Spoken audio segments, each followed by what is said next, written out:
2개월째 여성 치료자 B로부터 정신치료를 받고 있던 여성 환자 Y는 이전 치료자의 치료실에서 가위로 자신의 몸을 찔렸던 일에 대해 매우 상세히 설명했다. 그 끔찍한 이야기를 마친 환자는 치료 횟수를 현재 주 3회에서 주 4회로 늘릴 수 있느냐고 치료자에게 물었다. 그러면서 이전 치료자는 그런 요청을 받아주었었고 횟수를 늘린 것이 치료에 상당한 도움이 되었다고 설명했다. 치료자 B.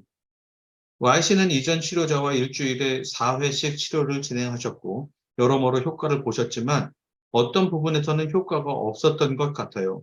어떻게 보면 Y씨는 제가 이전 치료자와 똑같은 사람이 되기를 바라고 계신 것도 같고 또 어떻게 보면 제가 진짜 그렇게 될까 봐 두려워하시는 것 같기도 합니다.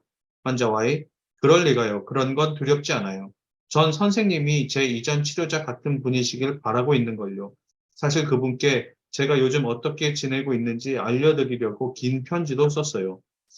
그런 다음 환자 Y는 이전 치료자에게 쓴 장문의 편지를 읽기 시작했다. 그 편지에는 특별해지고 싶다는 환자의 소망이 담겨 있었다.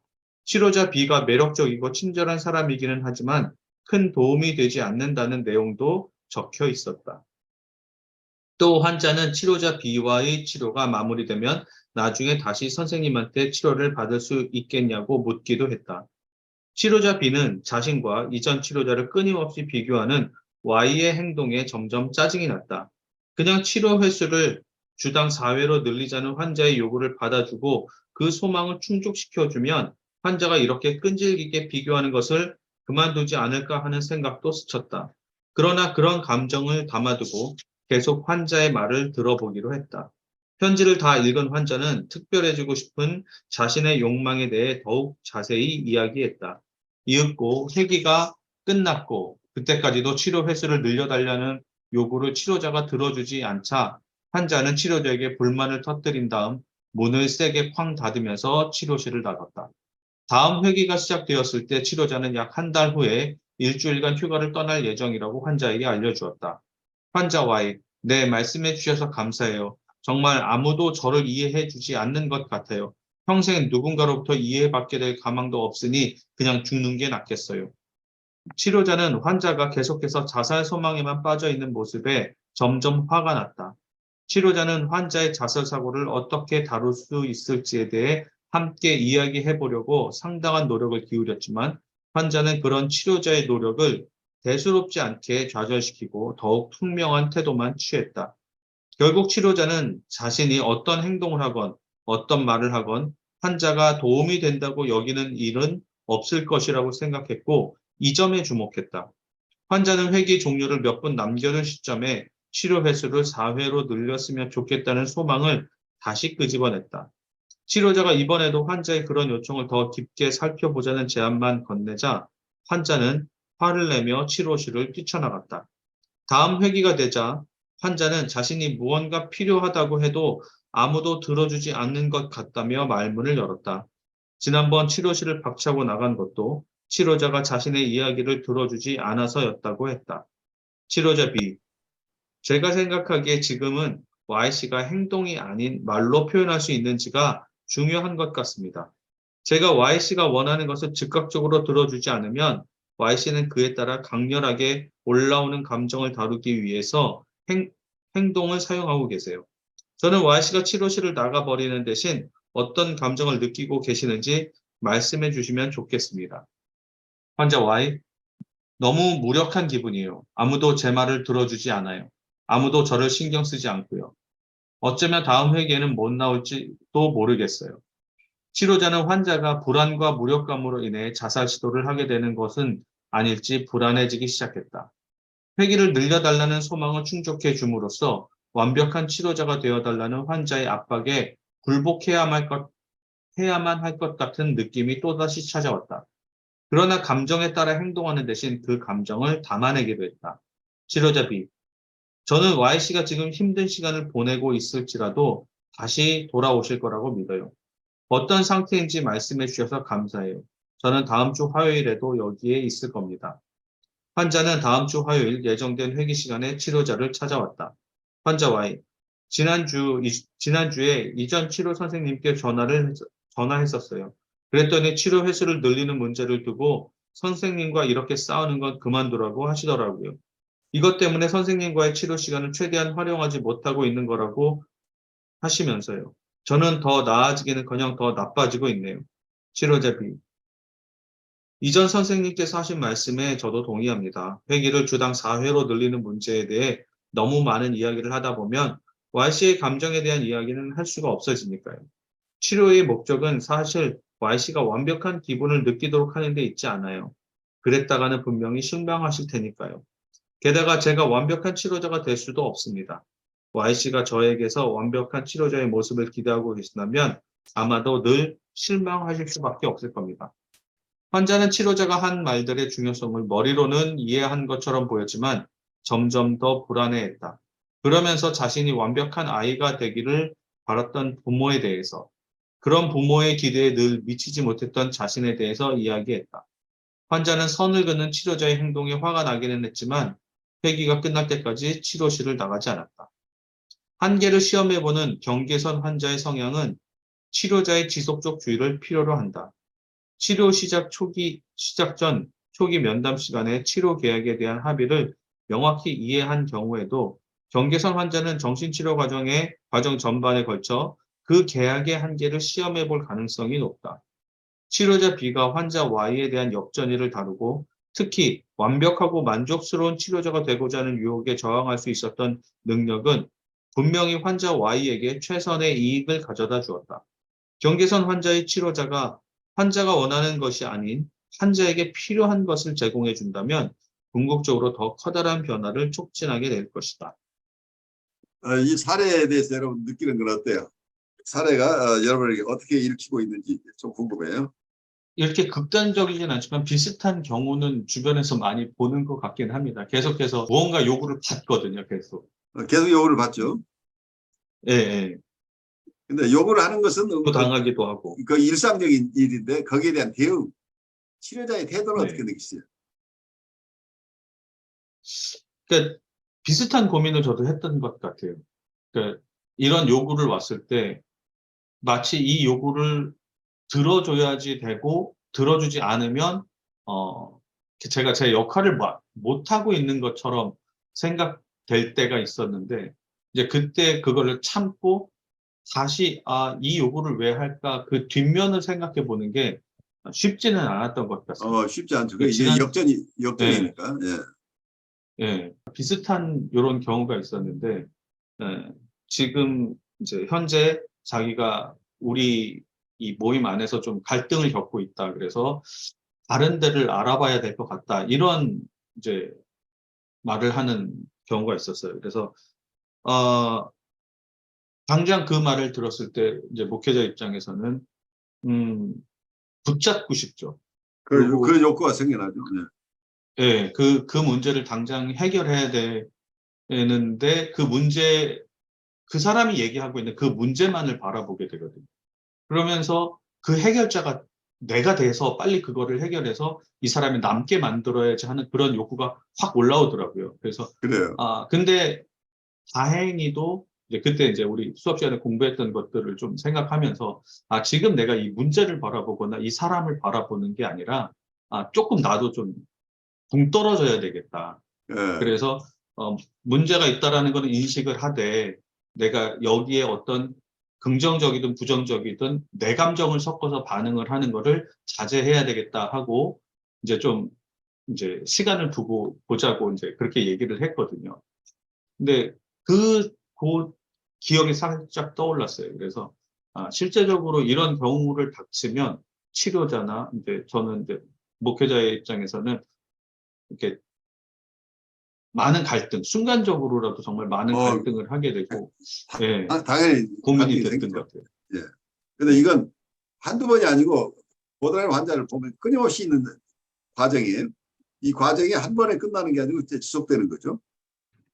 그런 경우 보면은 이제 제가 볼 때는 이제 그런 내담자나 뭐 성도나 환자가 나타나면은 사실 그런 요구하는 게 뭘 이걸 해달라 요청하는 게 그게 중요한 게 아니더라고요 보니까. 그래서 그 밑바닥에 있는 게 더 중요해요. 예, 그냥 그 사람은 요청하는 행위를 하는 거고 자기가 요청하는 행위를 했을 때 그 요청에 응답하는 행위를 보여달라. 그게 중요한 것이지.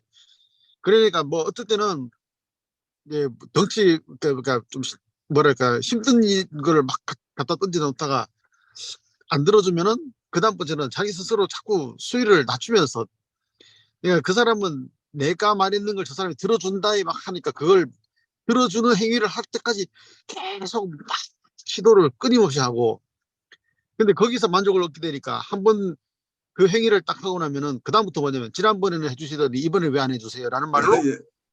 기득권이 생기는 거예요. 예 그래 전에는 되고 왜 이건 안 되냐고 하면서 아 전에 건 되지만 이건 안 된다라고 만약에 말하게 되면은 편견이 있냐 이런 식으로 또 나오죠.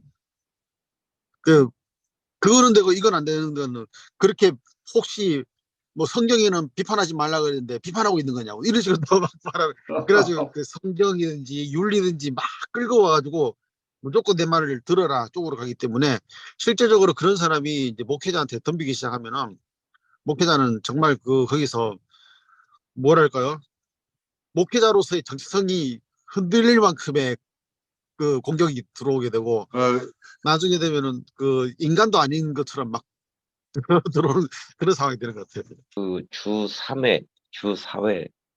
그래서, 아, 돈 더 받겠는데, 이 생각을 좀, 오케이.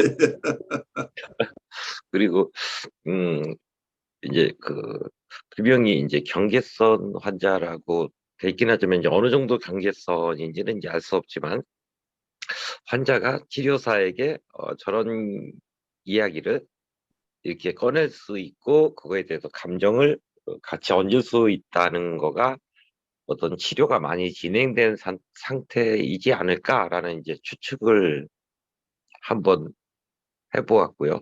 또 하나는 이제 어떤 경계선 환자면은 자주 느낄 수 있는 게 공포와 또는 공격성 두 개의 양극단적인 감정 상태가 교차한다라고 봤을 때 많이 그것이 순화된 편 아닌가. 따로 경계선 환자를 이렇게 정해놓고 보거나 그래 보질 못했기 때문에 그냥 머릿속으로만 이렇게 한번 상상을 여기까지 해봤습니다. 제가 느끼는 건 이분이 어쩌면 경계선 환자를 잡아할 때 정서적인 커뮤니케이션 부분은 잘 못하시는 것 같아요. 너무 해석적인 접근을 해요. 지금 여기에 사례로 나오는 게 전부 자기 생각을 설명하고 있잖아요. 프랙티컬리 이렇게 뭐라고 자연적인 태도라고 할까요? 심층적인 어떤 이해가 좀 결여돼 있어요. 이분이 주 3회에서 4회로 요구하고 있는 것을 어떤 이분의 욕망인가 하는 것을 좀 더 깊이 들여다보고 임상관계에서 왜 이분이 이렇게 얘기를 하고 있을 것인가. 이분 주 3회에서 주 4회 요구를 했을 때 이 치료자가 한 얘기는 Y씨는 이전 치료자와 일주일에 4회씩 치료를 진행하셨고 여러모로 효과도 보셨지만 어떤 부분에서는 효과가 없었던 것 같아요. 그러니까 아주 평론가적인 입장이죠. 어떻게 보면 Y씨는 제가 이전 치료자하고 똑같은 사람이 되기를 바라고 계신 것도 같고 또 어떻게 보면 진짜 제가 진짜 그렇게 될까 봐 두려워하시는 것 같기도 합니다. 라면서 해석을 하고 있죠. 그 이분의 정서를 공감한다는 측면보다는 이런저런 해석을 하고 있죠. 그러니까 내담자의 정서에는 전혀 이분이 반응을 하지 않고 지금 인텔렉츄얼하게 해석적으로 당신은 이러고 있는 것 같습니다. 이러고 있는 것 같습니다. 라는 뭐라고 할까요? 업서버적인 측면에서 지금 대화가 진행되고 있는 게 아닌가 싶어요.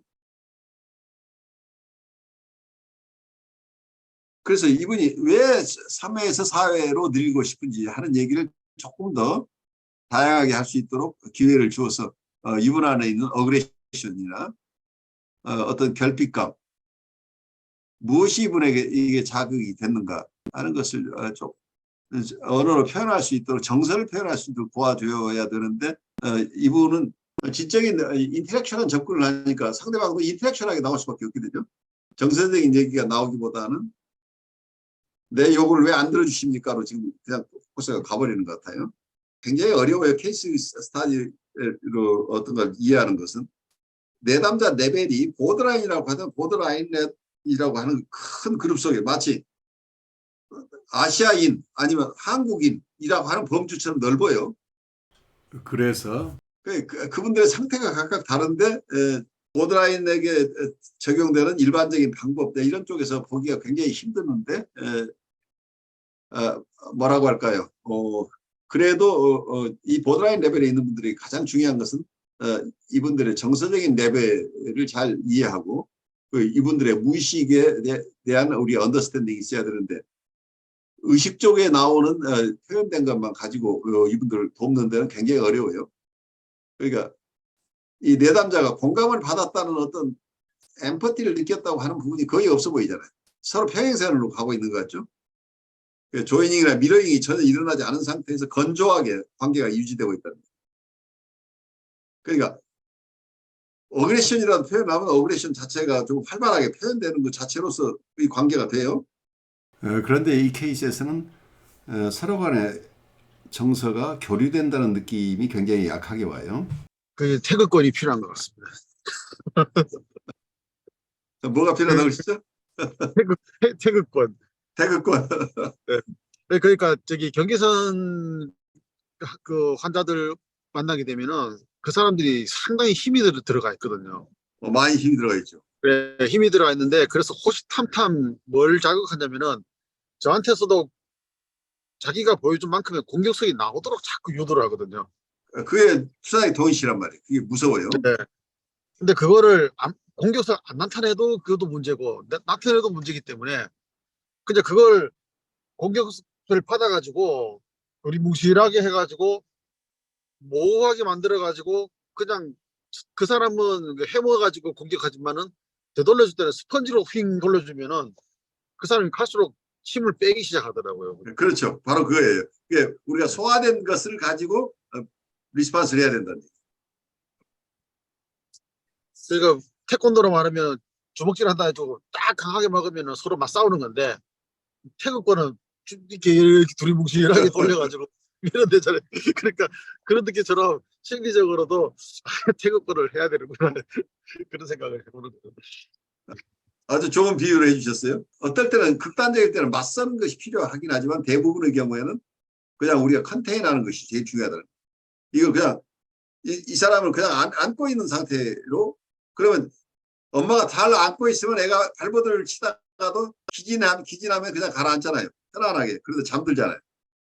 근데 엄마가 얘하고 대항하면 얘가 용을 쓰다 보니까 얘는 잠도 못 자고 계속 발버둥 치는 거죠. 근데 엄마가 그냥 그대로 안고 있는 것만으로도 큰 효과가 있다. 그래서 정서적인 커뮤니케이션이 굉장히 중요한데 이분은 계속 인텔렉츄얼한 쪽에서 접근하고 있는 게 좀 안타까워요.